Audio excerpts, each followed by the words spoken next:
बने। एमएसपी एक इस तरह का सवाल है कि अगर उस पर कानून देश में बनेगा तो देश के किसानों को लाभ होगा, उसके स्टेट में उसको लाभ होगा। फसलें जो भारत सरकार तय करती है मिनिमम सपोर्ट प्राइस, उसके कम पर नहीं बिकेगी। ये कानून चाहते हैं, ये लोग चाहते हैं।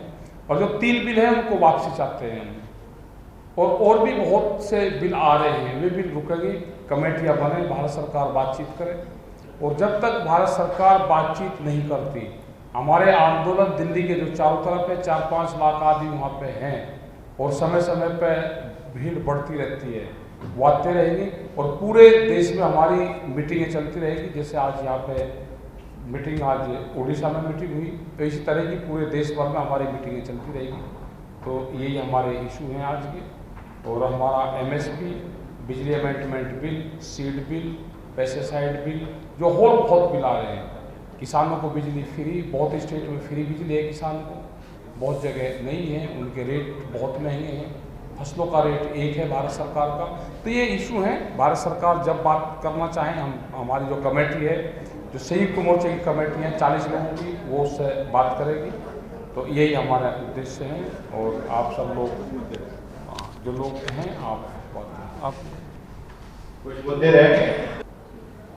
और जिस तरह का इनकार केंद्र सरकार ने दिखाया, 114 दिन में किसानों को जिस तरह से नज़रअंदाज किया, वो दर्शाता कि सरकार का जो प्रेफरेंस है वो फार्मर्स नहीं है। वो जो एग्जिस्टिंग मॉडल है एग्रीकल्चर का, उसको डिस्ट्रॉय करके पूरी तरह से और कॉरपोरेट फार्मिंग को एस्टेब्लिश करना चाहते हैं देश में। यूरोप और अमेरिकन जो मॉडल, जिस मॉडल की वजह से आज अमेरिका में लेस देन 1% फार्मर है, उसी मॉडल को हम पे इम्पोज करने की ये शुरुआत है। और उसी का विरोध करने के लिए आंदोलन चल रहा।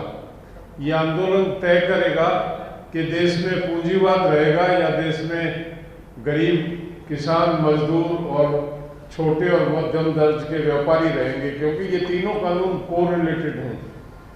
पहले जमीन को किस तरह से कॉरपोरेट को सौंपा जाए, बाजार किस तरह से कॉरपोरेट के कब्जे में दिया जाए, और बाजार के बाद जो स्टोरेज, जिस तरह का जो एसेंशियल कमोडिटी एक्ट में जो छेड़खानी की गई है, वो केवल और केवल जो बड़े और खासतौर पे मैं नाम लेके कहूँ, अडानी, जिसकी आज जो है storage capacity 8.5 lakh metric ton की एग्जिस्टिंग कैपेसिटी है, उसको किस तरह से एक छूट दी जाए।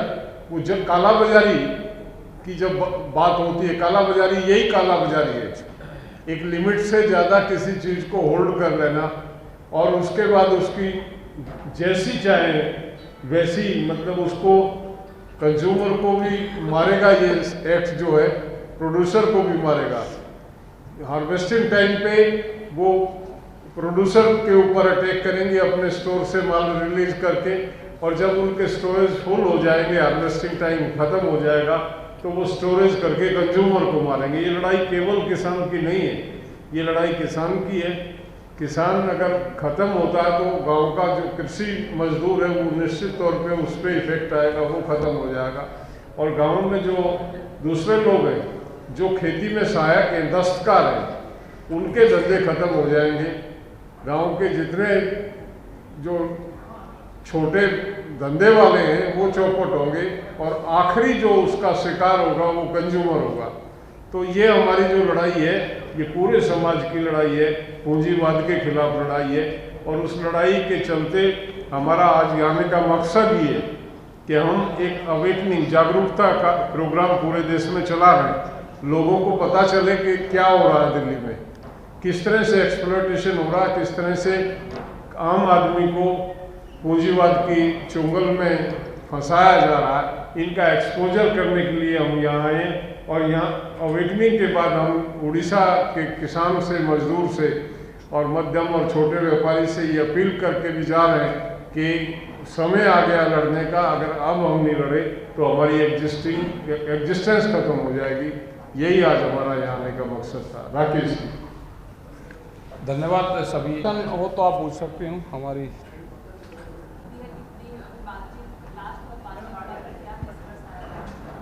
आंदोलन तो अभी चल रहा है। 2 महीने पहले भारत सरकार से बातचीत हुई थी, अभी कोई बातचीत नहीं हुई 22 जनवरी को। ना, हमें कोई ज़रूरत तो है नहीं पहले की। सरकार को ज़रूरत होगी तो बात कर लेगी। हमको तो आंदोलन लंबा चल रहा है, पूरे देश में हमको जाना है। सर, आपका कानून से दिक्कत है कि कॉर्पोरेट कंपनी से दिक्कत है? कानून से भी दिक्कत है और कंपनी से भी है, दोनों से है। कंपनी से क्यों दिक्कत है? कंपनी ने गोदाम पहले बनाए तो दूध नहीं दे जा रहा है, तो सरकार नहीं देने से कॉर्पोरेट कंपनी आके दूध तो नहीं दे। चोर भी वही है और चोरी करने वाला, दोनों सिड्डी लगाने वाला भी और पहरे देने वाला भी। अब चोरी कर ले इस घर में तो दोनों सेम होते हैं। बड़ी कंपनियां नहीं आएगी तो सरकार थोड़ा उनको दे देगी।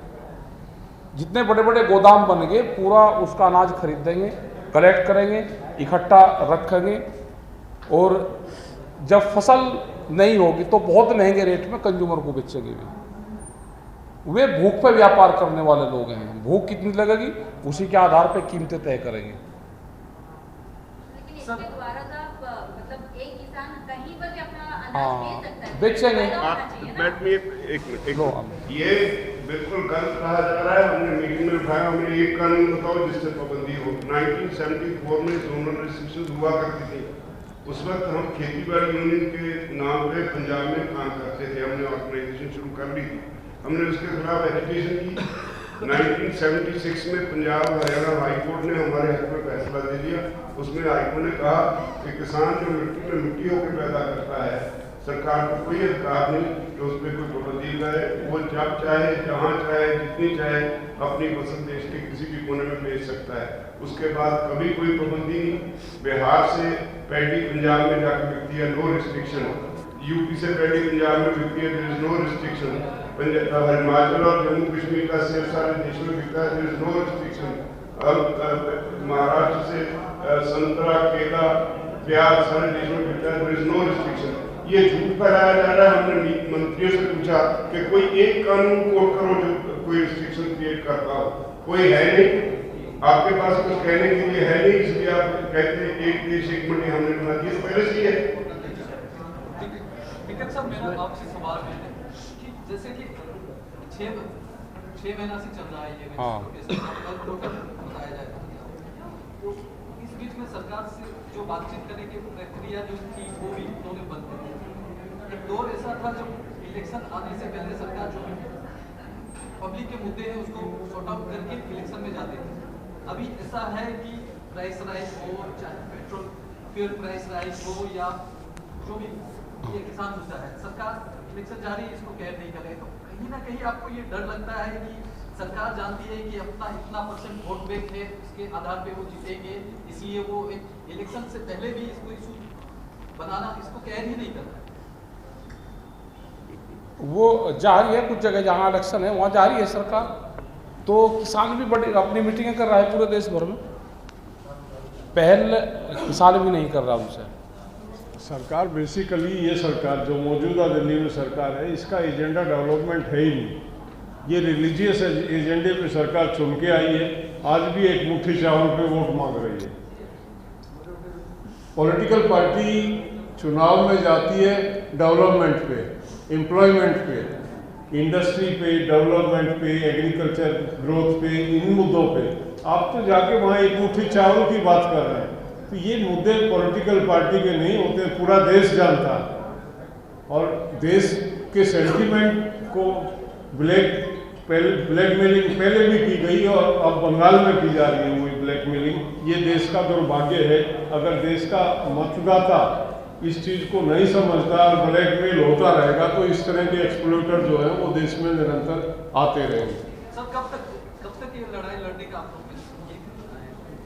ये लड़ाई नहीं, ये क्रांति, ये क्रांति है। और इसको राष्ट्रव्यापी एक इशू बनाने के लिए, अवेकनिंग और अवेयरनेस के लिए हम पूरे देश में घूम रहे हैं। हम पूरे धैर्य के साथ हमने मन बना लिया, किसी को तो कुर्बानी देनी पड़ेगी।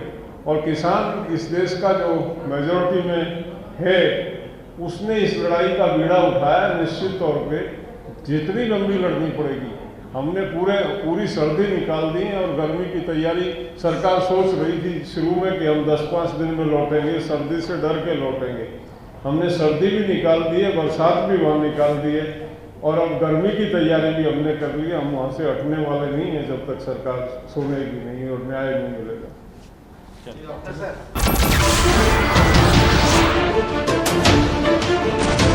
नमस्कार, मैं हूं मानक गुप्ता। अगर आपको हमारा ये वीडियो पसंद आया हो तो इसे लाइक और शेयर जरूर करें और हाँ, हमें सब्सक्राइब और फॉलो करना ना भूलें ताकि आप देश और दुनिया की कोई खबर मिस ना करें। तो जुड़े रहिए हमारे साथ और देखते रहिए न्यूज़ 24।